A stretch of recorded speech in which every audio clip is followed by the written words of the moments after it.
সুশীল শইকীয়াই গীতটো গাইছে, পাৰ কৰা ৰঘুনাথ সংসাৰ সাগৰ। কুশল কোঁৱৰক যেতিয়া ফাঁচী কাঠত তুলি দিয়া হৈছিল, কুশল কোঁৱৰে বেলেগ হোৱা হ'লে চিঞৰিলেহেঁতেন, কান্দিলেহেঁতেন। কুশল কোঁৱৰে সেই মুহূৰ্তত কৈছিল যে পাৰ কৰা ৰঘুনাথ সংসাৰ সাগৰ।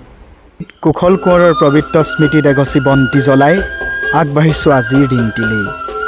হয়, আজি সৰুপথাৰ মহাবিদ্যালয়ত শ্বহীদ কুশল কোঁৱৰৰ পবিত্ৰ স্মৃতি দিৱস পালন কৰা হৈছে। সেই উদ্দেশ্যেৰেই অসমৰ জনপ্ৰিয় সাংসদ কামাখ্যা প্ৰসাদ ডাঙৰীয়া আহি উপস্থিত হৈছে।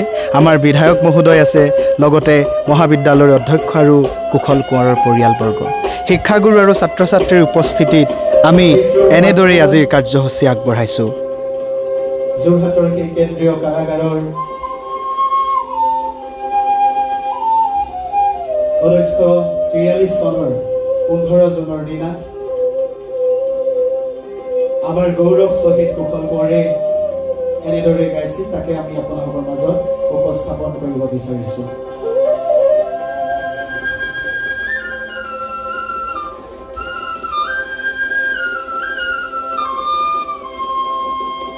পাৰ কৰা ৰঘুনাথ মোৰ সংসাৰ সাগৰে, সংসাৰ সাগৰে,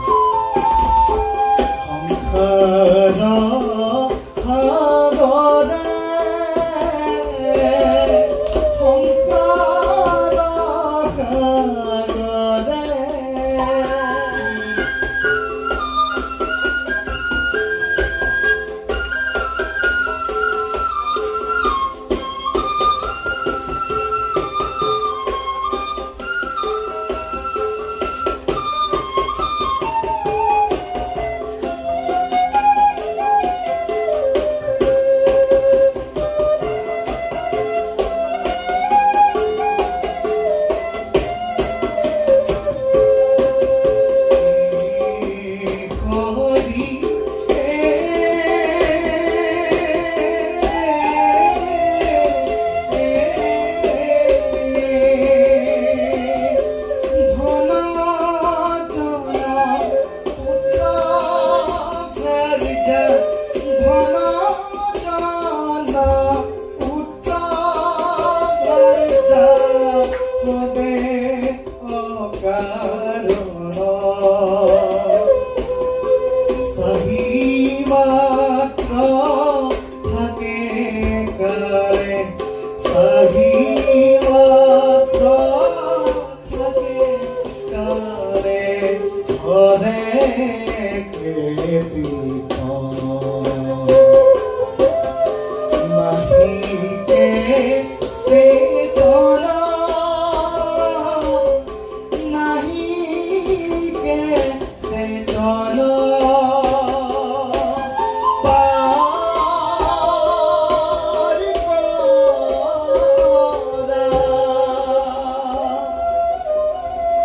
সাগৰে,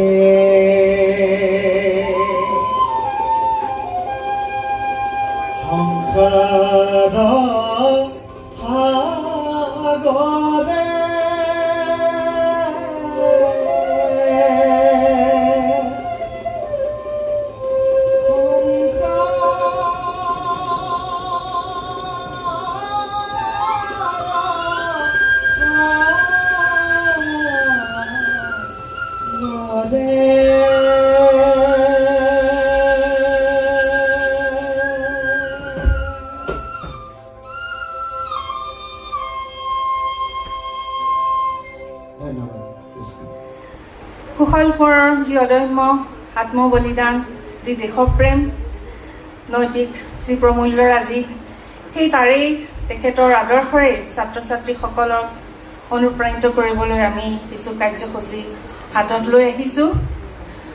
আৰু আমি আশা কৰিছোঁ যে আমাৰ লগতে আমি সৰুকালৰ পৰাই তেখেতৰ এই আদৰ্শৰে অনুপ্ৰাণিত হৈ আহিছোঁ আৰু নতুন প্ৰজন্মৰ ব্যক্তিসকলকো তেখেতে নিশ্চয় তেখেতৰ আদৰ্শৰে তেওঁলোক নিশ্চয় উদ্বুদ্ধ হ'ব আৰু সেই উদ্দেশ্যৰে আমি বিভিন্ন কাৰ্যসূচী হাতত লৈ আহিছোঁ। 15 জুন আজি শ্বহীদ কুশল কোঁৱৰ দেৱৰ মৃত্যুৰ দিন, শ্বহীদ হোৱা দিন।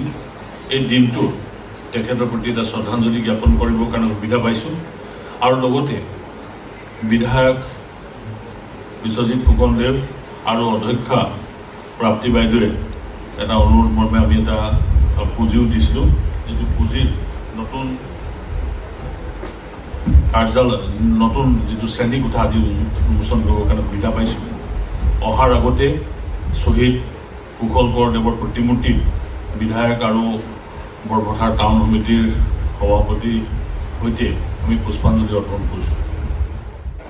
শ্বহীদ কুশল কোঁৱৰ শীৰ্ষক এখনি গ্ৰন্থ উন্মোচনৰ পাছতেই বিধায়ক মহোদয়ে খুব সুন্দৰকৈ সাৰুৱা বক্তব্য ৰাখে। সঁচাকৈ আমি আপ্লুত হ'লোঁ। আহকচোন তেখেতৰ বক্তব্য অকণমান শুনো।